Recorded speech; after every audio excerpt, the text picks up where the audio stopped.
Hey, how's it going? It's Keith Townsend from the CTOadvisor.com. If you've been following me on social media at all over the past week or so, I've been having this conversation about multi-cloud. Is there a true business case for multi-cloud? And I think the conversation starts with cloud providers themselves and the value that they bring to the most important asset in your enterprise, data.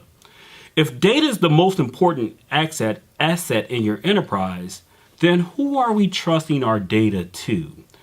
If Amazon, Google Compute, Microsoft Azure are service providers that that's unlocking the power of your data, then why on earth would we entrust what's basically a service provider with our most valuable asset? We don't see this in any other asset class other than, well, no, this is not entirely true. We see this in stockbrokers.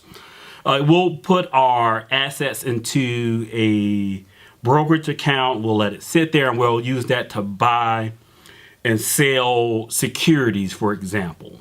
So the question is storing data in AWS and using AWS services or Google Compute and using TensorFlow, are these examples of us putting money in a broker and then accessing the services that those brokers offer?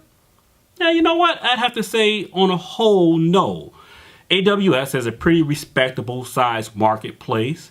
However, you're mainly putting your assets into AWS in order to consume AWS services. AWS isn't a broker.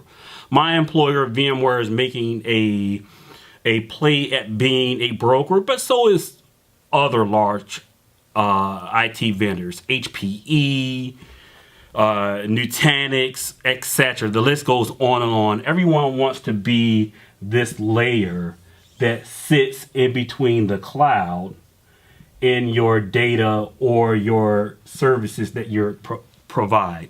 This is that multi-cloud argument on whether or not this has value. And I think as a brokerage service, this is true. I think this has some value, but we have to answer an important question before we even track onto this multi-cloud journey. What do we do with our data? The data that sits today, more than likely on some type of storage array in your data center, how do you enable your broker, whatever this multi-cloud broker is, to access this data? Where does the asset virtually live or live physically? Virtually, you want to spread it across all three cloud providers and divvy this asset as needed. But how do you get there? What's the secret sauce to getting there? From a technical perspective, I have a very, I think, opinionated view on this. This data should more or less sit in some type of cloud hotel, or think of it as a bank, whether it's Equinix, NetApp with its NetApp service. Dell EMC has an Iceline, cloud-based Iceline service, but some service that sits close to the cloud that you can distribute your data assets as needed into these cloud providers.